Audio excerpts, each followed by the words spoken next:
ಬಾಗಲಕೋಟೆ ಜಿಲ್ಲೆ ತಾಲೂಕಾ ಆಡಳಿತ ಹಾಗೂ ಶ್ರೀ ಶಿವಶರಣ ಹಡಪದ ಅಪ್ಪಣ್ಣ ಸೇವಾಭಿವೃದ್ಧಿ ಸಂಘರಿ ಹಾಗೂ ತಾಲೂಕಾ ಮತ್ತು ನಗರ ಘಟಕಗಳು ಹುನಗುಂದ ಇವುಗಳ ಸಹಯೋಗದೊಂದಿಗೆ ದಿನಾಂಕ ಆಗಸ್ಟ್ 4, 2026 ರಂದು ಮುಂಜಾನೆ 11 ಗಂಟೆಗೆ ಶ್ರೀ ಶಿವಶರಣ ಹಡಪದ ಅಪ್ಪಣ್ಣನವರ 892ನೇ ಜಯಂತ್ಯೋತ್ಸವದ ವೇದಿಕೆ ಕಾರ್ಯಕ್ರಮದ ಉದ್ಘಾಟನಾ ಸಮಾರಂಭವು ಶ್ರೀ ಅಭಿನವ ಬಸವರಾಜೇಂದ್ರ ಮಹಾಸ್ವಾಮಿಗಳು ಹಾಗೂ ಶ್ರೀ ಅಮರೇಶ ದೇವರು ಗಚ್ಚಿನಮಠರ ದಿವ್ಯ ಸಾನ್ನಿಧ್ಯದಲ್ಲಿ ಹಾಗೂ ರಾಜ್ಯ ಹಡಪದ ಸಮಾಜದ ಮುಖಂಡರಾದ ಎಚ್.ಡಿ. ವೈದ್ಯರ ಅಧ್ಯಕ್ಷತೆಯಲ್ಲಿ ಬಸವ ಮಂಟಪದ ಆವರಣದಲ್ಲಿ ಜರುಗಿತು. ಮೊದಲಿಗೆ ಈ ಕಾರ್ಯಕ್ರಮದಲ್ಲಿ ಶಿವಶರಣ ಹಡಪದ ಅಪ್ಪಣ್ಣನವರ ಭಾವಚಿತ್ರದ ಶೋಭಾಯಾತ್ರೆ ಮೆರವಣಿಗೆಗೆ ಹುನಗುಂದ ತಾಲೂಕಾ ತಹಶೀಲ್ದಾರರಾದ ಪ್ರದೀಪಕುಮಾರ ಹಿರೇಮಠ ಹಾಗೂ ಬಾಗಲಕೋಟೆ ಮತಕ್ಷೇತ್ರದ ಮಾಜಿ ಶಾಸಕ ವಿಸಿಚರಂತಿಮಠರಿಂದ ಹಾಗೂ ಹುನಗುಂದ ಮತಕ್ಷೇತ್ರದ ಮಾಜಿ ಶಾಸಕ ದೊಡ್ಡನಗೌಡಜಿ ಪಾಟೀಲ ಹಾಗೂ ಮುಖಂಡರಾದ ಡಾಕ್ಟರ್ ಮಹಾಂತೇಶ ಕಡಪಟ್ಟಿರಿಂದ ಚಾಲನೆ ಪಡೆದರೆ ನಂತರ ಪಿಕೆಪಿಎಸ್ನಗುಂದದ ಅಧ್ಯಕ್ಷರಾದ ಶ್ರೀಮತಿ ದೀಪಾ ಸುಂಕದರಿಂದ ಸುಮಂಗಲಿರು ಮತ್ತು ಕುಮರಿಯರಿಂದ ಹೊತ್ತ ಕುಂಭಮೇಳದ ಮೆರವಣಿಗೆಗೆ ಚಾಲನೆ ಪಡೆದು ಡಿಜೆ ವಾದ್ಯಮೇಳ ಮತ್ತು ಪಟಾಕಿ ಸಿಡಿಮದ್ದಿನ ಅಬ್ಬರದ ಸಂಭ್ರಮ ಮತ್ತು ಸಡಗರದಲ್ಲಿ ಹೊರಟ ಮೆರವಣಿಗೆಯು ಪಟ್ಟಣದ ಪ್ರಮುಖ ಬೀದಿಗಳಲ್ಲಿ ಸಂಚರಿಸಿ ಮರಳಿ ಬಸವ ಮಂಟಪದ ಆವರಣಕ್ಕೆ ತಲುಪಿತು. ನಂತರ ಜರುಗಿದ ವೇದಿಕೆ ಕಾರ್ಯಕ್ರಮದಲ್ಲಿ ಜಲಮಂಡಳಿ ಬೆಂಗಳೂರಿನ ಅಧಿಕಾರಿಗಳಾದ ಮಲ್ಲಿಕಾರ್ಜುನ ಹಡಪದರು, ಪ್ರಾಸ್ತಾವಿಕ ಪರ ಹಾಗೂ ಅಧ್ಯಾಪಕರಾದ ಡಾಕ್ಟರ್ ಬಸವರಾಜ ಹಡಪದರು ಉಪನ್ಯಾಸಪರ ಮಾತನಾಡಿ 12ನೇ ಶತಮಾನದೊಳಗೆ ಶ್ರೀಚನ್ನವೀರಪ್ಪ ಮತ್ತು ಜೈವೀರಮ್ಮೆಂಬ ಶರಣದಂಪತಿಗಳ ಮಗನಾಗಿ ಜನಿಸಿದ ಶ್ರೀಹಡಪದ ಅಪ್ಪಣ್ಣನವರ ಬಾಲ್ಯದ ಹೆಸರು ಜೀವಣ್ಣವಾಗಿದ್ದರ ಬಗ್ಗೆ ಮತ್ತು ಅವರ ಜೀವನ ಚರಿತ್ರೆಯನ್ನು ಸ್ಮರಿಸಿದರು. ನಂತರ ಕ್ರಿಸ್ತಶಕ 1134 ಇವರ ಕಾಲಾವಧಿಯಲ್ಲಿ 1,90,000 ಶಿವಶರಣರಾಗಿ ಆಗಿಹೋದರೂ ಸಹ ಕೇವಲ 21,000 ವಚನಗಳು ಹಾಗೂ ಅಲ್ಲಮಪ್ರಭುಗಳ ಉಲ್ಲೇಖಿಸಲ್ಪಟ್ಟ 288 ಕೋಟಿಗಳಷ್ಟು ವಚನಗಳು ಪಟ್ಟಭದ್ರಹಿತಾಸಕ್ತಿಗಳಿಂದ ನಶಿಸಿ ಹೋಗಿದ್ದನ್ನು ಪ್ರಸ್ತಾಪಿಸಿದರು. ನಂತರ ಶ್ರೀಹಡಪದ ಅಪ್ಪಣ್ಣನವರು ಬಸವಣ್ಣವರ ಆಪ್ತಕಾರ್ಯದರ್ಶಿ ಮತ್ತು ಆರಂಭದಿಂದ ಅಂತಿಮಾವಧಿಯವರೆಗೂ ಬಲಗೈಭಂಟನಾಗಿ 51 ವಚನಗಳು ರಚಿಸಿ ಖುದ್ದು ತಾವೇ ಅಂತರಜಾತಿ ವಿವಾಹವಾಗಿ ಸಮಾಜದಲ್ಲಿ ಬೇರೂರಿದ್ದ ಮೌಢ್ಯ ಕಂದಾಚಾರಗಳನ್ನು ಹೋಗಲಾಡಿಸಿ ಸಮಾನತೆ, ಭಕ್ತಿ, ಅನುಭಾವ ಸೇರಿ ಹಲವು ಆಧ್ಯಾತ್ಮಿಕ ತತ್ವಸಿದ್ಧಾಂತದ ಅವಿರತ ಪರಿಶ್ರಮದಿಂದ ಸಮಾಜದ ನಿರ್ಮಾಣಕ್ಕೆ ನಾಂದಿ ಹಾಡಿದೆಂದರು. ನಂತರ ಕೃಷಿಕಾಯಕಯೋಗಿಯಾಗಿ ಹಾಗೂ ಕೇವಲ ದೈಹಿಕ ವೈಭೋಗಕ್ಕೆ ಅಂಟಿಕೊಳ್ಳದೆ ಅಂತರಂಗದ ಸಾತ್ವಿಕ ಹಸಿವಿನ ಮಹತ್ವದಿಂದ ಸಾಂಸಾರಿಕ ಬದುಕನ್ನು ಸಾರ್ಥಕಗೊಳಿಸಿ ಸಾಧ್ಯವಾಗಿಸಿದ್ದನ್ನು ಪ್ರತಿಪಾದಿಸಿದರು. ನಂತರ ಕಲ್ಯಾಣ ರಾಜ್ಯವನ್ನು ಆಳ್ವಿಕೆ ನಡೆಸಿದ ಬಿಜ್ಜಳರಾಜ ಮತ್ತು ನನ್ಬೊಮ್ಮರಾಜ ಹಡಪದ ಸಮುದಾಯಕ್ಕೆ ಸೇರಿ ಸಾಧನೆಗೈದು ದೊಡ್ಡ ವ್ಯಕ್ತಿಗಳಾದ ಇತಿಹಾಸವನ್ನು ಪ್ರಸ್ತಾಪಿಸಿದವರು. ಶರಣ ಜಯಂತಿಯು ಸಾರ್ಥಕವಾಗಬೇಕೆಂದರೆ ಹಡಪದ ಸಮಾಜವು ಸಂಘಟನಾತ್ಮಕವಾಗಿ ಬೆಳೆಸುತ್ತಾ ಸಮಾಜದ ಮಕ್ಕಳ ಶೈಕ್ಷಣಿಕ ಭವಿಷ್ಯವನ್ನು ಉಜ್ವಲಗೊಳಿಸಬೇಕೆಂದು ಕಿವಿಮಾತು ಹೇಳಿದರು. ನಂತರ ಮಾಜಿ ಶಾಸಕ ದೊಡ್ಡನಗೌಡಜಿ ಪಾಟೀಲರು ಮಾತನಾಡಿ ಜಾತ್ಯತೀತ ಸಮಾಜದ ನಿರ್ಮಾಣಕ್ಕೆ ಸಮಸ್ತ ಶಿವಶರಣರು ಅನುಭವ ಮಂಟಪವನ್ನು ಕಾಯಕ ಸ್ಥಾನವನ್ನಾಗಿಸಿಕೊಂಡವರಲ್ಲಿ ಶ್ರೀಯಪ್ಪಣ್ಣನವರು ವಿಶಿಷ್ಟ ಸ್ಥಾನಮಾನ ಹೊಂದಿದ್ದರೆಂದು ಪ್ರತಿಪಾದಿಸಿದರು. ನಂತರ ಶರಣರ ಕೊಟ್ಟ ಸಂದೇಶ ಮತ್ತು ಮಾರ್ಗದರ್ಶನಗಳು ಯುವಕರ ಮತ್ತು ವಿದ್ಯಾರ್ಥಿಗಳ ಜೀವನವು ಸಾರ್ಥಕಗೊಳ್ಳಬೇಕೆಂದರೆ ಈ ರೀತಿಯ ಜಯಂತಿಗಳು ಆಚರಿಸುವುದು ಅವಶ್ಯಕವೆಂದು ಅಭಿಪ್ರಾಯಪಟ್ಟರು. ನಂತರ ವಿದ್ಯಾರ್ಥಿಗಳು ಮತ್ತು ಯುವಕರು ಧೂಮಪಾನ, ಮದ್ಯಪಾನದಂತಹ ಮಾದಕ ಪದಾರ್ಥಗಳಿಗೆ ದಾಸರಾಗುವುದು ಹಾಗೂ ಜೂಜಾಟ, ಬೆಟ್ಟಿಂಗ್ನಂತಹ ದುಶ್ಚಟಗಳನ್ನು ಬಿಟ್ಟು ಶರಣ ಜೀವನ ಶೈಲಿಯು ನಿಮ್ಮದಾಗಲೆಂದು ಕಿವಿಮಾತು ಹೇಳಿದರು. ನಂತರ ಸಮಾಜದ ಪ್ರತಿಭಾವಂತ ವಿದ್ಯಾರ್ಥಿಗಳಿಗೆ ಪ್ರೋತ್ಸಾಹ ನೀಡುವ ಕೆಲಸವು ಪೋಷಕರಿಂದಾಗಬೇಕೆಂದು ಸಲಹೆ ನೀಡಿದರು. ನಂತರ ತಮ್ಮ ಬಿಜೆಪಿ ಸರಕಾರದ ಅವಧಿಯಲ್ಲಿ ಶರಣರ ಧಾರ್ಮಿಕ ಕಟ್ಟಡಗಳ ನಿರ್ಮಾಣಕ್ಕೆ 2 ಕೋಟಿ ಅನುದಾನ ನೀಡಿದ ಬಗ್ಗೆ ಹಾಗೂ ಸಮಾಜದ ಪ್ರತ್ಯೇಕ ನಿಗಮ ಸ್ಥಾಪಿಸಿದ್ದನ್ನು ಪ್ರಸ್ತಾಪಿಸಿದರು. ನಂತರ ಶ್ರೀಗಳು ಆಶೀರ್ವಚನ ನೀಡಿದರು. ಏತನ್ಮಧ್ಯೆ ಕಾರ್ಯಕ್ರಮದಲ್ಲಿ ಅತಿಥಿ ಗಣ್ಯಮಾನ್ಯರಿಗೆ ಹಾಗೂ ಸಮಾಜದ ಮಾಜಿ ಸೈನಿಕರಿಗೆ ಮತ್ತು ಹಾಲಿ ಅಗ್ನಿವೀರ ಸೈನಿಕರಿಗೆ ಹಾಗೂ ಸಮಾಜ ಬಾಂಧವರಿಗೆ ಸನ್ಮಾನ ಕಾರ್ಯಕ್ರಮ ಜರುಗಿತು.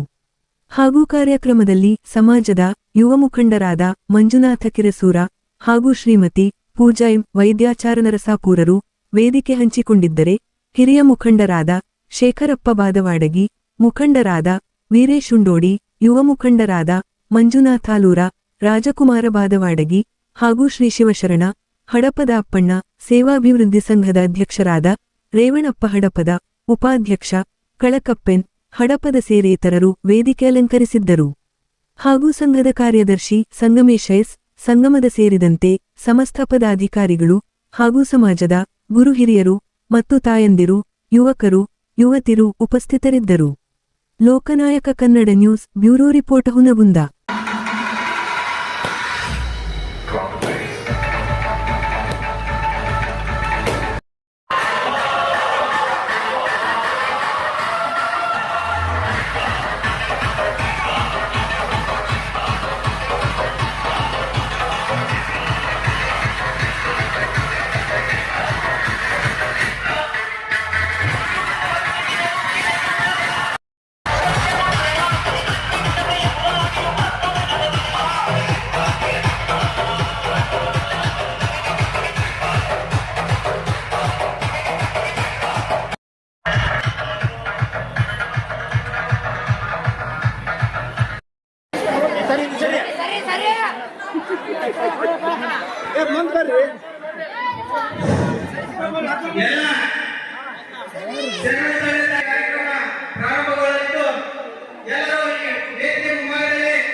ಅನುಪಸ್ಥಿತಿಯಲ್ಲೂ ಸಹಿತ ಈ ಕಾರ್ಯಕ್ರಮದ ಪರವಾಗಿ ತಮ್ಮೆಲ್ಲರ ಪರವಾಗಿ ಅವರಿಗೆ ತುಂಬ ಹೃದಯದ ಸ್ವಾಗತವನ್ನು ಕೋರುತ್ತೇವೆ.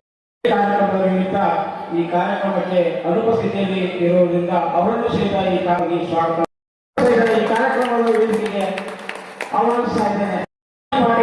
ಮಾಜಿ ಶಾಸಕರು ಈಗಾಗಲೇ ತಮ್ಮೆಲ್ಲರೂ ಕಾರ್ಯಕ್ರಮದ ವೇದಿಕೆಯಲ್ಲಿ ಆಶೀರ್ವಾದಿದ್ದಾರೆ. ತಮ್ಮೆಲ್ಲರ ಪರವಾಗಿ ಈ ವೇದಿಕೆಯ ಪರವಾಗಿ ತುಂಬ ಹೃದಯದ ಸ್ವಾಗತವನ್ನು ಕೋರ್ತಾ ಇದ್ದೇನೆ. ನಮ್ಮೆಲ್ಲರ ಬದುಕಿನ ದೀಪವಾಗಲಿ ಎಂಬ ಆಶಯದೊಂದಿಗೆ ಕಾರ್ಯಕ್ರಮವನ್ನು ದೀಪ ಪ್ರಜ್ವಲನೆ ಮಾಡುವ ಮೂಲಕ ಉದ್ಘಾಟಿಸಬೇಕೆಂದು ಪೂಜ್ಯ ಶ್ರೀಗಳು ಹಾಗೂ ಗಣ್ಯ ಅತಿಥಿಗಳಲ್ಲಿ ವಿನಂತಿಸಿಕೊಳ್ಳುತ್ತೇನೆ. ಅನುಭಾವದ ಮೂಲ, ಅನುಭಾವವೇ ಆತ್ಮಜ್ಞಾನದ ದೀಪ. ಶರಣರು ಹೇಳಿದಂತೆ ಜ್ಞಾನವು ಬದುಕಿನಲ್ಲಿ ಅರಳಿದಾಗ ಸಮಾಜಕ್ಕೆ ಮಾರ್ಗದರ್ಶನವಾಗುತ್ತದೆ. ಅಂತಹ ಅನುಭಾವದ ಅಮೃತವಾಣಿಯನ್ನು ನಮ್ಮೆಲ್ಲರೊಂದಿಗೆ ಹಂಚಿಕೊಳ್ಳಲು ಆಗಮಿಸಿದ್ದಾರೆ ಡಾಕ್ಟರ್ ಬಸವರಾಜ್ ಹಡಪದ್, ಅಧ್ಯಾಪಕರು, ಎಂಜಿವಿಸಿ ಕಲಾ ವಾಣಿಜ್ಯ ಮತ್ತು ವಿಜ್ಞಾನ ಮಹಾವಿದ್ಯಾಲಯ ಮುದ್ದೇಬಿಹಾಳ. ಇವರು ಇದೀಗ ನಮ್ಮೆಲ್ಲರೂ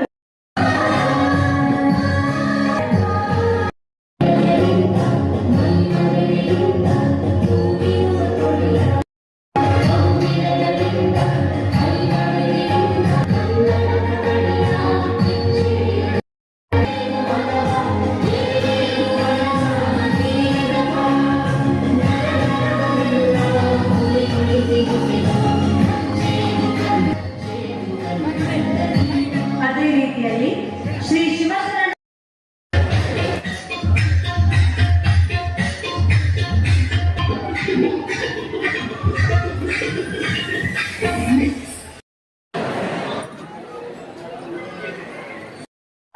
ಆಪ್ತ ಕಾರ್ಯದರ್ಶಿಯಾಗಿದ್ದರು ಎಂಬುದನ್ನ ನಾವು ಸಾಕಷ್ಟು ಬಾರಿ ಕೇಳಿ ತಿಳಿದು ಬಂದಿದ್ದೇವೆ. ಕಾಲದಲ್ಲಿದ್ದಂತ ಸಮಾನತೆಯನ್ನ ನಾವು ಈಗಲೂ ಕೂಡ ನೋಡುವಂತಾಗಬೇಕು ಅಂತಂದ್ರೆ ಮತ್ತೆ ಅದೇ ಶರಣ ಚಿಂತನೆ ಈ ಭೂಮಿಗೆ ಬರಬೇಕಾಗಿದೆ. ಆಗ ಸಮಾನತೆ ಎನ್ನುವ ಪದಕ್ಕೆ ಒಂದು ಅರ್ಥ ಸಿಕ್ಕಿತ್ತು 12ನೇ ಶತಮಾನದಲ್ಲಿ. ಎನ್ನುವ ಪದಕ್ಕೆ ಅರ್ಥ ಸಿಕ್ಕಿತ್ತು 12ನೇ ಶತಮಾನದಲ್ಲಿ. ಭಕ್ತಿ ಎನ್ನುವ ಪದಕ್ಕೆ ಅರ್ಥ ಸಿಕ್ಕಿದ್ದು 12ನೇ ಶತಮಾನದಲ್ಲಿ. ಅನುಭವ ಎನ್ನುವ ಪದಕ್ಕೆ ಅರ್ಥ ಸಿಕ್ಕಿದ್ದು ಕೂಡ 12ನೇ ಶತಮಾನದಲ್ಲಿ. ಸತ್ಯಕ್ಕನ ಕಸಬರಿಗಿಗೂ ಕಲ್ಯಾಣದ ಅಂಗರವನ್ನು ಕಸಗುಡಿಸುವಂತಹ ಸತ್ಯಕ್ಕನ ಕಸಬರಿಗಿಗೂ ಬಿಜ್ಜಳ ಮಹಾರಾಜನಿಗೆ ವೈಭವ ಪ್ರೇರಿತವಾಗಿ ಬೀಸುವ ಚಾಮರಕ್ಕೂ ಸಮಾನತೆ ಇತ್ತು. ಅಂತಹ ಸಮಾನತೆಯನ್ನು ನಾವು 12ನೇ ಶತಮಾನದಲ್ಲಿ ಕಾಣುತ್ತೇವೆ. ಆ ಸಮಾನತೆ ಮತ್ತೊಮ್ಮೆ ಬರಲಿ ಎಂದು ಆಶಿಸೋಣ. ಬಸವಣ್ಣನವರ ಆರಂಭದ ಕಾಲದಿಂದ ಹಿಡಿದು ಬಸವಣ್ಣನವರ ಅಂತಿಮ ಬಂಟನಾಗಿದ್ದಂತ ಏಕೈಕ ಶರಣ ಅಂತಂದ್ರೆ ಅದು ಶಿವಶರಣ ಹಡಪದ ಅಪ್ಪನವರು. ಸಕ್ಸಸ್ ಅನ್ನೋದು ಸುಮ್ಮನೆ ಬರೋದಿಲ್ಲ. ಸಕ್ಸಸ್ ಅನ್ನೋದು ಬರಬೇಕು ಅಂತಂದ್ರೆ there is no shortcut route for success ಅಂತ. ಸಕ್ಸಸ್ ಯಾವುದೋ ಶಾರ್ಟ್ ಕಟ್ ರೂಟ್ ಇರೋದಿಲ್ಲ. ಅದರಿಂದ ಶ್ರಮ ಬೇಕಾಗುತ್ತೆ, ಆ ಶ್ರಮ ಇದ್ರೇನೆ ಸಕ್ಸಸ್ ಅನ್ನ ನಾವು ಕಾಣಬೇಕಾಗುತ್ತೆ. ನಾವು ಸಕ್ಸಸ್ ಕಾಣಬೇಕು ಅಂತಂದ್ರೆ ಕಾಯಕದ ಬೆನ್ನು ಹತ್ತಬೇಕಾಗುತ್ತೆ, ಶ್ರಮದ ಬೆನ್ನು ಹತ್ತಬೇಕಾಗುತ್ತೆ. ಅಂದಾಗ ಮಾತ್ರ ನಾವು ಸಕ್ಸಸ್ ಕಾಣೋದಕ್ಕೆ ಸಾಧ್ಯ. ಇಂತಹ ಜಯಂತಿಗಳು ಒಂದು ಸ್ವಾರ್ಥ ಆಗ್ಬೇಕು, ಒಂದು ಜಯಂತಿ ಒಂದು ಅರ್ಥ ಸಿಗ್ಬೇಕು ಅಂತಂದ್ರೆ ಮೊದಲು ನಮ್ಮೆಲ್ಲ ಮಕ್ಕಳನ್ನ ಶೈಕ್ಷಣಿಕವಾಗಿ ಮುಂದೆ ತರುವಂತಹ ಕೆಲಸ ನಿಮ್ಮೆಲ್ಲರೂ ಆಗ್ಬೇಕಾಗಿದೆ. ಅದೊಂದು ನನ್ನ ವಿನಂತಿ. 770 ಅಮರಗಣಗಳು, 1,96,000 ಶರಣರು 12ನೇ ಶತಮಾನದೊಳಗೆ ಆಗ್ಬೋದು. ನಮ್ಗೆ 96,000 ಜನರು ಶರಣರು ಆಗಿ ಹೋಗಿದ್ದಾರೆ ಅಂತ ನಾವು ಹೇಳ್ತೀವಿ. ಎಲ್ಲರೂ ಒಂದೊಂದು ವಚನನೇ ಬರೆದಿದ್ರೆ ಇಷ್ಟೊತ್ತಿಗೆ ನಮಗೆ 1,96,000 ವಚನಗಳು ಸಿಗಬೇಕಾಗಿತ್ತು. ಆದರೆ ನಮಗೆ ಸಿಕ್ಕಿರೋದು ಕೇವಲ 21,000 ವಚನಗಳು ಮಾತ್ರ. ಕೇವಲ 21,000 ವಚನಗಳು ಮಾತ್ರ. ಆದರೆ ಹಲವು ಪ್ರಭುಗಳು 280 ಕೋಟಿ ವಚನಗಳಿದ್ದು ಅಂತ ಅವರು ವಚನಗಳು ಕರೀತಾರೆ. ಆದ್ರೆ ನಮ್ಗೆ ಸಿಕ್ಕಿರೋದು 21,000 ವಚನಗಳು. ಹಾಗಾದ್ರೆ ಇವೆಲ್ಲ ಎಲ್ಲಿ ಹೋಗುವು? ಇದಕ್ಕೆ ಕಾರಣ ಸಮಾಜದ ಸಮಸಮಾನತೆಯ ಪರಿಕಲ್ಪನೆ ಏನಾಯಿತು ಅಂತಂದ್ರೆ ಈ ವಚನಗಳು ನಶಿಸಲಿಕ್ಕೆ ಕಾರಣ ಆಯ್ತು. ಅಂದ್ರೆ ಸಮಾಜದಲ್ಲಿ ಇವೆಲ್ಲ ಏರ್ಪೇರಿರಬೇಕು, ಎಲ್ಲರೂ ಸಮಾನ ಅಂತ ಅನ್ಕೊಳ್ಳಿಕ್ ಬರುವುದಿಲ್ಲ. ಹಾಗಾಗಿ ಇವು ಇದ್ರೆ ಏನಾಗುತ್ತೆ, ಸಮಾಜ ಮತ್ತೆ ಕೆಟ್ಟ ಹೋಗುತ್ತೆ ಅಂತ ಹೇಳಿ ಪಟ್ಟಣದ ಹಿತಾಸಕ್ತಿಗಳು ಏನ್ ಮಾಡಿದ್ರು, ಅವುಗಳನ್ನೆಲ್ಲವನ್ನು ಸುಟ್ರು, ಅವುಗಳನ್ನ ಮುಂಜಾನೆ ಒಲಿಗಚ್ಚಿ ನೀರ್ ಕಾಯಿಸ್ಕೊಂಡ್ರು, ಜಳಕ ಮಾಡಿದ್ರು. ಎಷ್ಟೋ ಜನ ಏನ್ ಮಾಡಿದ್ರು, ಅಂಜಿ ಮನೆಯೊಳಗ ಅವುಗಳನ್ನ ಮುಚ್ಚಿಟ್ಟು ಗಾಡಿ ಕಟ್ಟಿ. ನಿಜವಾದ ಸುಖವ ಅಥವಾ ಹೆಂಡತಿ ಮಕ್ಕಳು ಇದೆಲ್ಲವೂ ನಿಜವಾದ ಸುಖವ? ಅದಾವುದು ಸುಖ ಅಲ್ಲ. ಹಾಗಾದ್ರೆ ನಿಜವಾದ ಸುಖ ಯಾವುದು ಅಂತಂದ್ರೆ ಅದು ಲಿಂಗ ಸುಖ, ಅದು ಸ್ವಾನುಭಾವದ ಸುಖ. ಹಾಗಾಗಿ ಅಲ್ಲಮ ಪ್ರಭುಗಳು ನಿಜವಾದ ಸುಖವನ್ನ, ಲಿಂಗ ಸುಖವನ್ನ, ಸ್ವಾನುಭಾವದ ಸುಖವನ್ನ ಪಡೆದವರು ಯಾರಾದ್ರೂ ಇದ್ರೆ ಅವರು ಹಡಪದ ಅಪ್ಪಣ್ಣನವರು ಅಂತ ಹೇಳಿ ಯಾರು ಹೇಳ್ತಾರೆ. ಅಲ್ಲಮ ಪ್ರಭುಗಳು ನಿಜ ಸುಖಿ ಅಂತ ಅವರಿಗೆ ಹೆಸರನ್ನು ಕೊಡ್ತಾರೆ. 12ನೇ ಶತಮಾನದೊಳಗೆ ಇವರ ಕಾಲ ಕ್ರಿಸ್ತ ಶಕ 1134. ಇವರ ನಿಜನಾಮ ಜೀವಣ್ಣ ಅಂತೇಳಿ. ಇವರ ತಂದೆ ಚನ್ನವೀರಪ್ಪ, ತಾಯಿ ದೇವೇರಮ್ಮ. ಇದರ ಬಗ್ಗೆ ಎಲ್ಲ ಇತಿಹಾಸ ನೀವು ಪ್ರತಿ ವರ್ಷ ಜಯಂತಿಗಳನ್ನ ಅಂದ್ರೆ ಒಕ್ಕಲುತನ, ಇವರು ಒಕ್ಕಲುತನ ಮಾಡ್ತಿದ್ರು ಅನ್ನೋದಕ್ಕ ಒಂದು ಜಾನಪದ ಇದೆ. ಜಾನಪದಕಾರರು ಹಾಡನ್ನು ಕಟ್ಟಿದ್ದಾರೆ. ಅಣ್ಣನ 6 ಎತ್ತು, ತಮ್ಮನ 3 ಎತ್ತು. ಅಣ್ಣನ 6 ಎತ್ತು, ತಮ್ಮನ 3 ಎತ್ತು. ಹಡಪದ ಅಪ್ಪಣ್ಣನ 16 ಎತ್ತು ಬರುವಾಗ ಮುತ್ತಿನಾರಕ್ಕೆ ಬೆಳಗ್ಗೆನ. ಅಲ್ಲಿನ ಸ್ಥಳೀಯ ಕಲಾವಿದರು ನಮ್ಗೆ 12ನೇ ಶತಮಾನದೊಳಗೆ ಬಸವಣ್ಣನವರು ಮಾಡಿಸಿದ್ರು ಅಂತ ನಾವು ಅಂತೀವಿ. ಅದಕ್ಕಿಂತ ಪೂರ್ವದೊಳಗ ಹಡಪದ ಅಪ್ಪಣ್ಣನವರು ಅಂತರ್ಜಾತಿ ವಿವಾಹ ಆಗ್ತಾರೆ. ಅವಾಗ ನೀನ್ ಮದುವೆ ಆಗ್ಬೇಕಪ್ಪ ಅಂತಂದಾಗ ತಂದೆ ತಾಯಿಗಳಿಗೆ ಹೇಳ್ದವನು ಹಡಪದ ಅಪ್ಪಣ್ಣನವರು ಹೇಳ್ತಾರೆ ಏನಂತೇಳಿ, ಹಂಪೆಯಲ್ಲಿ ಚೌಡೇಶ್ವರಿ ದೇವಸ್ಥಾನದೊಳಗೆ ಲಿಂಗಮ್ಮ ಅಂತಿದ್ದಾಳೆ, ಅವಳು ಧ್ಯಾನಾಸಕ್ತಳಿದ್ದಾಳೆ, ಲಿಂಗ ಪೂಜೆಯಲ್ಲಿ ನಿರತಳಾಗಿದ್ದಾಳೆ, ಅವಳನ್ನು ನಾನು ಮದುವೆ ಆಗ್ತೀನಿ. ಅವಳು ಅಲ್ಲಿ ಸಮೀಪ 51 ವಚನಗಳು ನಮ್ಗೆ ಸಿಗ್ತಾವ. ಹಾಗಾಗಿ ಇನ್ನೂ ಹೆಚ್ಚು ವಚನಗಳು ನಮ್ಗೆ ಸಿಗಬೇಕಾಗಿತ್ತು. ಆದ್ರೆ ದುರ್ದೈವ ಎಲ್ಲಿ ಅವು ಇದಾವೋ, ಅಥವಾ ಎಷ್ಟೋ ಪುಸ್ತಕಗಳು, ಲೇಖನಗಳು ಇವತ್ತು ಎಲ್ಲೆಲ್ಲಿ ಆಗುದಿಲ್ಲ ಗೊತ್ತಿಲ್ಲ. ನಿಧಿ ಸಿಗುತ್ತೆ ಅದನ್ನೆಲ್ಲ ಬರೆದಿದ್ದಾರೆ, ಯಾವುದೂ ಇಲ್ಲ ಅಂತದ್ದು ಏನಿಲ್ಲ. ನಮ್ಮ ಹಿರಿಯರು ಬರೆದಿರಬಹುದಾದಂತಹ ವಚನಗಳಿರ್ಬಹುದು ಅಥವಾ ಏನಾದ್ರೂ ಒಂದು ಗ್ರಂಥ ಇರ್ಬೋದು, ಹಂತಗಳು ನಮ್ಗೆ ಏನಾಗ್ತಾವ, ನಮ್ಮ ಅಸ್ತಿತ್ವವನ್ನ ಉಳಿಸಿಕೊಳ್ಳಿಕ್ಕೆ ಬಹಳ ದೊಡ್ಡ ಸಾಕ್ಷಿ ಆಗ್ತಾವ. ಹುಟ್ಟಿದವರೆಲ್ಲ ಹಗರಣ್ಯರಾಗಿ ಹುಟ್ಟಿದಿರಲ್ಲದೆ ಜಗವ ಗೆಲ್ಲದರಿಯದೆ ನಗೆಗೆಡಿಯಾಗಿ ಹೋದರು ಎಮ್ಮ ಶರಣರು ಅಂತಲ್ಲ ಕೇಳಿರಣ್ಣ. ಜಗದಲ್ಲಿಯೇ ಹುಟ್ಟಿ ಜಗದಲ್ಲಿಯೇ ಬೆಳೆದು ಜಗದಂತೆಯೇ ಇದ್ದು ಈ ಜಗವ ಗೆದ್ದು ಹೋದವರು ನಿಗಮಶಾಸ್ತ್ರ ಸಾಕ್ಷಿಯಾಗಿ ಚನ್ನಮಲ್ಲೇಶ್ವರನ ನಿನಗಾಗಿತ್ತಯ್ಯ. ಅಂತಪ್ಪ ಚೆನ್ನ ಮಲ್ಲೇಶ್ವರನ ಪಾದವಿಡಿದು ಅವರು ಹೋದ ಹಾದಿಗೊಂಡು ಹೋಗುವವನಲ್ಲದೆ ಈ ವೇದಿಯೊಳಗೆ ಕಾಮ ಕಾಲಾದಿಗಳ ಬಳೆಯೊಳಗೆ ನಿಕ್ಕಿ ಬಿದ್ದು ಹೋದೇನಾದರೆ ನಿಮ್ಮ ಪಾದದಾಕೆ ಅಂದೇ ದೂರವಯ್ಯ ಬಸವ ಪ್ರಿಯ ಕೂಡಲ ಚೆನ್ನ ಬಸವಣ್ಣ ಅಂತ ಹೇಳ್ತಾರೆ. ಅಂದ್ರೆ ಎಲ್ಲರೂ ಹುಟ್ಟಿ ಹುಟ್ಟಿ ಹುಟ್ಟಿ ಇದಕ್ಕೇನೋ ಕೇವಲ ದೈಹಿಕ ವೈಭೋಗಕ್ಕಾಗಿ ನಾವು ಸಾಯ್ತಾ ಇದ್ದೇವೆ. ಆದ್ರೆ ನಮ್ಗೆ ಇವತ್ತು ಅಂತರಂಗದ ಹಸಿವು ಬೇಕಾಗ್ತಾ ಇದೆ.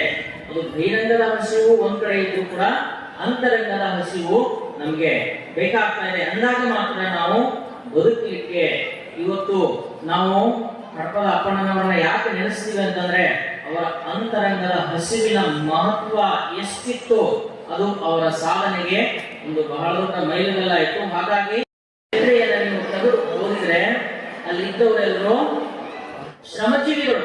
ತಮ್ಮ ಶ್ರಮದಿಂದ ವಿಜಯ ಮಹಾರಾಜ ಕಲ್ಯಾಣವನ್ನ ಕಟ್ಟಿದಂತಹ ವಿಜಯ ಮಹಾರಾಜ ಅವನು ಹಡಪದ ಸಮುದಾಯದವನು. ಸುಮ್ಮನೆ ಅವನಿಗೆ ಅಧಿಕಾರ ಸಿಗಲಿಲ್ಲ, ಅದಕ್ಕೆ ಹೋರಾಟ ಮಾಡಿದ. ಇರೋ ಬೆಳಗಿನೊಂದಿಗೆ ಹೋರಾಟ ಮಾಡಿ ಏನ್ ಮಾಡಿದ, ಅಸ್ತಿತ್ವವನ್ನು ಪಡ್ಕೊಂಡ. ನಂದ ಮಹಾರಾಜ ಅವನು ಹಡಪ ಸಮಾಜದವನೇ. ಹೀಗೆ ಇತಿಹಾಸವನ್ನ ನಾವು ನೋಡ್ತಾ ಹೋದ ಹಾಗೆ ಎಲ್ಲ ದೊಡ್ಡ ದೊಡ್ಡ ವ್ಯಕ್ತಿಗಳು ಕೂಡ ನಮ್ಗೆ ಆಗಿ ಹೋಗಿದ್ದಾರೆ, ಒಳಗೊಳ್ತಾ ಇದ್ದಾರೆ. ಇನ್ನೂ ಹೆಚ್ಚು ಅಂದ್ರೆ ನಮ್ಮ ಮಕ್ಕಳಿಗೂ ಗೊತ್ತಾಗ್ಲಿ, ಅವರು ಕೂಡ ಇನ್ನೂ ಹೆಚ್ಚು ಸಂಘಟನಾತ್ಮಕವಾದಂತಹ ಮನೋಭಾವವನ್ನ ಬೆಳೆಸಿಕೊಳ್ಳುವಂತ ಆಗಲಿ ಅಂತ ಹೇಳ್ತಾ ನಿರ್ಮಾಣ ಮಾಡಬೇಕು. ಈ ನಾಡಿನಲ್ಲಿ ಜಾತ್ಯತೀತವಾದಂತ ಒಂದು ಸಮಾಜ ನಿರ್ಮಾಣ ಆಗಬೇಕು ಅನ್ನೋ ಉದ್ದೇಶದಿಂದಲೇ ಕಾಯಕ ಹಾಗೂ ದಾಸೋಹದ ಮುಖಾಂತರ ತಮ್ಮ ಅನುಭವ ಮಂಟಪದಲ್ಲಿ ಅನೇಕ ಜನ ಶಿವಶರಣ ಹಡಪದ ಅಪ್ಪಣ್ಣವರ ಆದಿಯಾಗಿ ತನ್ನ ಒಂದು ಅನುಭವ ಮಂಟಪದಲ್ಲಿ ಕಾರ್ಯನಿರ್ವಹಿಸತಕ್ಕಂಥ ಸಂದರ್ಭದಲ್ಲಿ ವಿಶೇಷವಾಗಿ ಶಿವಶರಣ ಹಡಪದ ಅಪ್ಪಣ್ಣವರ ಬಗ್ಗೆ ಅಪಾರವಾದ ಪ್ರೀತಿ ಮತ್ತು ವಿಶ್ವಾಸ ಗೌರವ ಕೂಡ ಇದ್ದಿರ್ತಕ್ಕಂಥದ್ದು. ಹಡಪದ ಅಪ್ಪಣ್ಣವರಂತೂ ಕೂಡ ನಾವು ಕರಿತೀವಿ. ಇವತ್ತು ಅವರ ಜಯಂತಿಯನ್ನು ಆಚರಣೆ ಮಾಡ್ತೀವಿ. ಜಯಂತಿ ವರ್ಷದಂತೆ ಪ್ರತಿ ವರ್ಷ ಈ ವರ್ಷ ಕೂಡ ಆಚರಣೆ ಮಾಡ್ತೀವಿ. ನನ್ನ ಒಂದು ಸಹಮತ ಇದೆ. ಯಾರು ಬಸವರಾಜ್ ಅವರು ಹಡಪದವರು ಅವ್ರನ್ನ ಯಾಕೆ ನಡೆಸಬೇಕು ನಾವು? ಈಗಾಗಲೇ ಹೇಳಿದವರು ಸಮಕಾಲೀನವರು ಇದ್ದರು, ನಮ್ಮವರು ಅನ್ನೋ ಒಂದು ಅಭಿಮಾನದಿಂದ ಇವತ್ತು ಈ ಕಾರ್ಯಕ್ರಮಗಳನ್ನು ಮಾಡ್ತೀವಿ. ಎರಡು ವಿವಿಧ ಸಮಾಜದ ಎಲ್ಲ ಶರಣರಿದ್ದ ಆ ಶರಣರು ಈ ಸಮಾಜಕ್ಕೆ ಕೊಟ್ಟಂತ ಸಂದೇಶ ಏನು, ಸಮಾಜಕ್ಕೆ ಮಾಡಿರ್ತಕ್ಕಂಥ ಮಾರ್ಗದರ್ಶನ ಏನು, ಆ ಮಾರ್ಗದರ್ಶನದಲ್ಲಿ ನಾವು ನಡಿಬೇಕಾದ್ರೆ ಇಂಥ ಕಾರ್ಯಕ್ರಮಗಳಲ್ಲಿ ನಾವೆಲ್ಲರೂ ಬಹಳ ಅತ್ಯಂತ ತನ್ಮತೆಯನ್ನು ಕೂತು ಕೇಳಬೇಕಾಗುತ್ತೆ. ಇರ್ಬೋದು, ಮತ್ತೆ ಏನಾಗಿದೆ ಪಾಂಪರ ಮಾವ ಗೋವಾ ಏನ್ ಮಾಣಿಕ್ ಚಂದ ಏನೇನು ಗುಟ್ಕ ಹೀಗೆ ಹಲವಾರು ಅಭ್ಯಾಸಗಳಿಗೆ ನಮ್ಮ ಯುವಕರು ಬೆಲೆಯಾಗ್ತಾರೆ. ಅದು ಒಂದೇ ಅಲ್ಲ, ಇದು ಒಂದೇ ಈಗ ಅಷ್ಟೇ ಅಲ್ಲ, ಮತ್ತೆ ಇನ್ನೂ ಕೆಲವು ಜೂಜಾಟ ಕೇಂದ್ರಗಳು ಬಂದ್ಬಿಟ್ಟವ, ಎಕ್ಸ್ಪರ್ಟ್ ಅಡ್ಡಾಡೋದು, ಅದರ ಜೊತೆಗೆ ಆನ್ಲೈನ್ ಗೇಮ್ಸ್, IPL ಬೆಟ್ಟಿಂಗ್ಸ್. ಹೀಗಾಗಿ ಯುವ ಸಮಾಜ ದಾರಿ ತಪ್ತಾ ಇದೆ.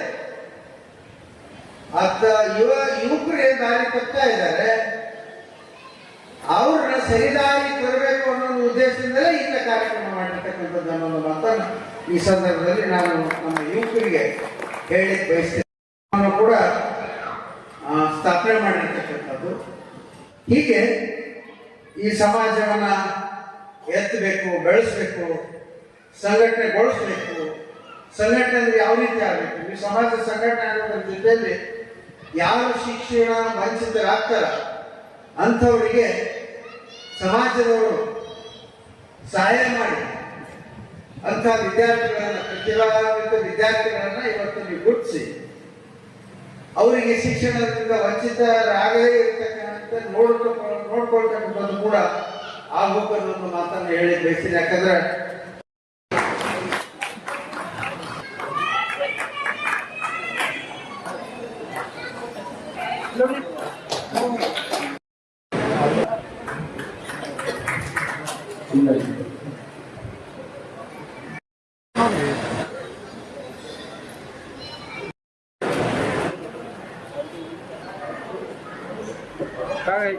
ಇನ್ನೋರ್ವ ಅತಿಥಿಗಳು ನಮ್ಮ ಸಂಗಮೇಶ್ವರ ಟ್ರಸ್ಟ್ ಕಮಿಟಿಯ ಅಧ್ಯಕ್ಷರು ಶೇಖರಪ್ಪ ಬಾನೋಡಿಗೆ ಅವರಿಗೆ ಅಧ್ಯಕ್ಷರು ಸಹೋದರನ ಬೆಳಗುವಂತ ವಿನಂತಿ ಮಾಡ್ಕೊಳ್ತಾ ಇದ್ದೇವೆ.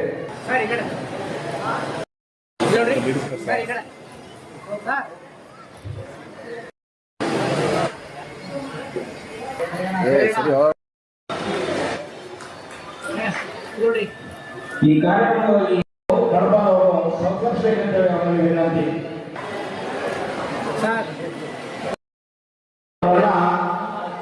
ನಮ್ಮ ಆತ್ಮದವರು ಸಂಸ್ಕರಿಸಬೇಕಂತೇಳಿ ಅವರಿಗೆ ವಿನಂತಿ. ಮಲ್ಲಪ್ಪ ಅವರು ಸಂಗಪ್ಪ ಕೊಡಿ ಶೇರ್ ಮಾಡಿರುವವರನ್ನ ಮುದ್ದನ ಕಾರಿಮಟ್ಟಿ ಅವರನ್ನ ರೇವಣಪ್ಪ ಆಡ್ಪದವರನ್ನ ಹೇಳಿದ್ರೆ ಕೈಗೆಲ್ಲ ಭಸ್ಮ ಹಾಕ್ಸ್ಕೊಂಡು ಕೈಗೆ ಮಾಡಿದವರು ಲಿಂಗವನ್ನು ಹಿಡ್ಕೊಂಡು ಜಪ ಮಾಡಕ್ ಇಷ್ಟು ಮಂದಿ ನಾವೆಷ್ಟು ಮಂದಿ ಲಿಂಗ ಹಾಕೊಂಡು ಹೇಳ್ರಿ ಇರುವಂತ ಮೂಲವನ್ನ ಧರಿಸ್ಕೋಬೇಕಾದ್ರೆ ಏನು ಅಂತಂದ್ರ ಒಳಗ ಇಷ್ಟ ಲಿಂಗವನ್ನು ಧರಿಸ್ಕೋಬೇಕು ನೀವು. ಹೌದಿಲ್ರಿ? ನಾವು ಅಂತಂದ್ರ ಸುಮ್ಮನೆ ಕಾಗದ ಮಾಡ್ಬಾರ್ದು, ನೆಪ ಮಾತ್ರ ನಾವು ಕಾರ್ಯಕ್ರಮ ಮಾಡ್ಬಾರ್ದು. ಅದನ್ನ ಮಾಡಿದ ಸ್ವಲ್ಪ ಸಾರ್ಥಕ ಆಗ್ಬೇಕಂದ್ರೆ ನಾವ್ ಏನ್ ಮಾಡ್ಬೇಕ್ರಿ, ಅವರು ಸಾಕಿದ ದಾರಿನ ಅದನ್ನ ನಾವು ಅಳವಡಿಸ್ಕೋಬೇಕು. ಹೆಂಗ ಅವ್ರು ಹೆಂಗ ನಾವು ಸಮಾಜ ಗುರುಗಳನ್ನ ಕಾಣ್ತೀವಲ್ಲ, ಅವ್ರ ಹಾಕಿಕೊಂಡ ಮಾರ್ಗನ ಹಾಕೊಂಡಲ್ಲಿ ಮಾತ್ರ ನಮ್ಮ ಸಮಾಜ ಆಗಿರೋದು ನಮ್ಮ ಧರ್ಮ ಉಳಿತದ ಹೊರತು ಇಲ್ಲಾಂದ್ರೆ ನಮ್ಮ ಧರ್ಮ ಉಳಿದ ಸಾಧ್ಯನೇ ಇಲ್ಲ. ನಾವ್ ಏನ್ ಮಾಡ್ಬೇಕು ಅಂತಂದ್ರ ಇಂಥ ಕಾರ್ಯಕ್ರಮ ಎಲ್ಲ ಇರ್ತಲ್ಲ, ಉಪನ್ಯಾಸ ಅವ್ರ ಮುದ್ದೆಗಳನ್ನು ಸುಮ್ಮನೆ ಬರ್ಬೇಕು. ಒಂದೇ ಮಾನವ ಧರ್ಮ ಬೆಳ್ಕೊಂಡು ಹೋದಾಗ ನಾವೆಲ್ಲ ಒಂದೇ ನಡ್ಕೊಂಡು ನಾವ್ ಏನ್ ಮಾಡ್ಬೇಕು ಅಂತಂದ್ರ ಮೊದಲು ನಾವೆಲ್ಲ ಮಾನವೀಯನ ಉಳಿಸ್ಕೋಬೇಕು. ಯಾವಾಗ ಮಾನವೀಯ ಉಳಿಸ್ಕೋತೀವಲ್ಲ ಅವಾಗ ನಾವು ಮೊದಲು ಮಾನವೀಯ, ಆಮೇಲೆ ನಾವು ಯಾವ್ದು ರಾಷ್ಟ್ರ ಧರ್ಮ ಅಂತೆಲ್ಲ ಬರ್ತದೆ. ಅವಾಗ ನಾವೆಷ್ಟು ಮಾನವೀಯತೆ ಇರ್ತೀವಲ್ಲ ಅವಾಗ ನಮ್ಮ ಬದುಕು ಕೂಡ ಸುಂದರ ಆಗ್ತದೆ. ಅವಾಗ ನಮ್ಮ ಬದುಕು ಕೂಡ ಸುಂದರ ಆಗುತ್ತೆ, ಉಜ್ವಲವಾಗಿ ಪಡ್ಕೊಂಡು ಬರ್ತಾರೆ.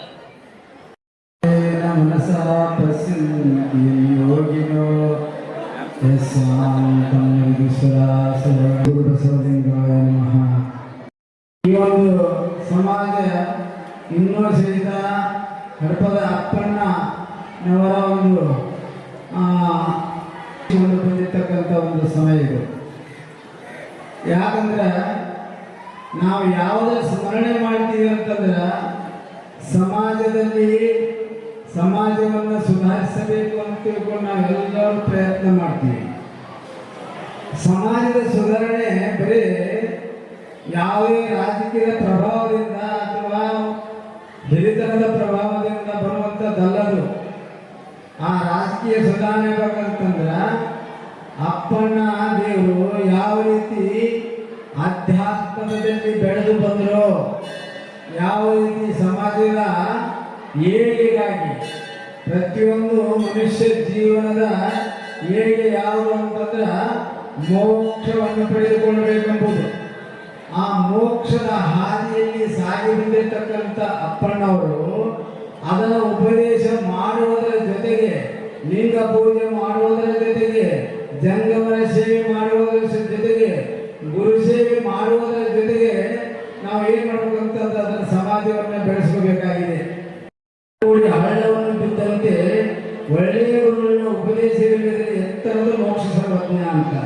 ಹಂಗ ನಮಗ ಸಮಾಜಕ್ಕೆ ಒಬ್ಬ ಒಳ್ಳೆಯ ದಾರ್ಶನಿಕ ಗುರು ಬೇಕಾಗಿದೆ, ತತ್ವಜ್ಞಾನಿಯ ಅವಶ್ಯಕತೆ ಇದೆ. ಆ ತತ್ವಜ್ಞಾನಿಯ ಮೂಲಕವಾಗಿ ನಮ್ಮ ಸಮಾಜ ಬೆಳೆಯಬೇಕಾಗಿದೆ. ಅದಕ್ಕೋಸ್ಕರವಾಗಿ ಅಂಥ ತತ್ವಜ್ಞಾನಿಗಳು ಯಾರಾಗಿ ಹೋದ್ರಂತಂದ್ರ ಅಪ್ಪಣ್ಣವರಾದ್ರು. ಆ ಅಪ್ಪಣ್ಣವರು ಈ ಸಮಾಜದ ಬೆಳಕಿಗೆ ಬರಬೇಕಾದ ಕಾರಣ ಯಾರು ಅಂತಂದ್ರ ಬಸವಣ್ಣವರು. ಬಸವಣ್ಣವರು ಅಂತ ಬಸವಣ್ಣವರು ಕರಿತೀವಿ ಅಂತಂದ್ರ ಸಮಾಜ ಸಂಸ್ಕೃತಿಯ ಸುಧಾರಕರು, ಸಮಾಜದ ಸುಧಾರಕರು ಅಂತ ಕರ್ಕೊಂಡು ಬಂದೀವಿ. ಆಧ್ಯಾತ್ಮದ ಮೇರು ಅಂತಂದ್ರೆ ಬಸವಣ್ಣವರು. ಆ ಬಸವಣ್ಣವರು ಪ್ರತಿಯೊಂದು ಮಕ್ಕಳಿಂದ ಹಿಡಿದು ಹಿರಿಯರ ತನಕ ಯಾವ ವ್ಯಕ್ತಿ ಹೇಗಿರಬೇಕು, ಯಾವ ಮಗು ಹೇಗಿರಬೇಕು, ಎಲ್ಲ ಸಂಸ್ಕಾರಗಳನ್ನು ಹಾಕಿ ಹೋದಂಥವರು. ಕೊಳಬೇಡ ಕೊಳಬೇಡ, ವಿಷಯ ನುಡಿಯಲು ಬೇಡ, ಅನ್ಯರಿಗೆ ಅಸಹ್ಯ ಬೇಡ, ಈ ಎಲ್ಲ ಮಾತುಗಳು ಹೇಳ್ತಾರೆ ಮಕ್ಕಳಿಗೆ. ಆ ಮಕ್ಕಳಿಗೆ ಬುದ್ಧಿ ಹೇಳುವುದರಿಂದಲೇ ಇದು ಪ್ರಾರಂಭಕ್ಕಂಥ ಸಂಸ್ಕಾರ. ಅಂತ ಸಂಸ್ಕಾರವನ್ನು ಹಾಕಿಕೊಟ್ಟವರು ಬಸವಣ್ಣವರು. ಅದೇ ಹಾದಿಯಲ್ಲಿ ಬೆಳೆದು ಬಂದವರು ಯಾರು ಅಂತಂದ್ರ ತದ್ವಿದ್ಧಿ ಪ್ರಣಿಪಾತೇನ ಪರಿಪ್ರಶ್ನೆಯೇ ಸೇವೆಯ ಉಪದೇಶತೆ ಜ್ಞಾನ ಜ್ಞಾನಿನ ತತ್ವದರ್ಶನ ತಿಳ್ಕೊಂಡು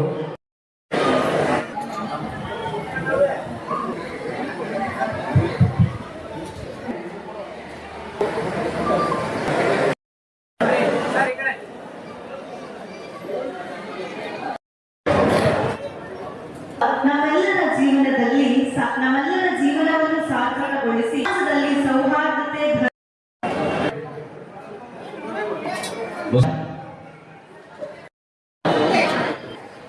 ಕಾಂಗ್ರೆಸ್ ಅಗರವಾಡಿಯವರು,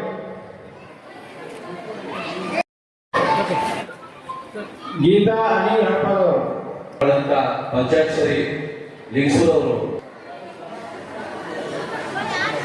ಸರ್ವೇಶ್ ಕಡಿವಾಳ ಸಹಿತ ಶೀತಪ್ಪ ಕೇಸೂರ್ ಸಾಕಿ ಹುಡುಗ. ಅದೇ ರೀತಿ ಶಾಣಪ್ಪ ಹಡಪ ಸಾಕಿನ ಅಮರಾವತಿಯವರು,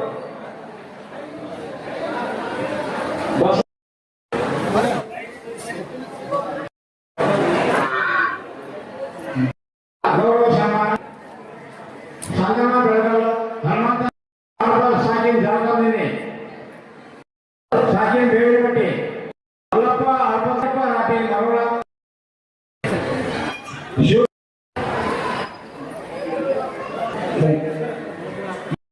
ಜೋರಾದ ಚಪ್ಪಾಳೆ ಬರಲಿ. ಎಸ್ರಿ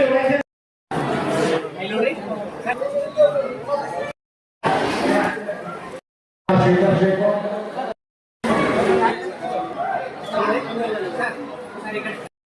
ದೇವರು ದಕ್ಷಿಣ ಕುರುಬನವರ ಪಾಲನೆ ಅಪ್ಪಣ್ಣನವರ 892ನೆಯ ಜಯಂತ್ಯುತ್ಸವ ಕಡಿದಾವರುಗಳಿಗೆ ಶರಣೆಂದು, ಅದೇ ರೀತಿಯಾಗಿ ಇನ್ನೋರ್ವರು ಪೂಜ್ಯರು ಆಗಿರುವಂತಹ ಶ್ರೀ ಅಮರೇಶ್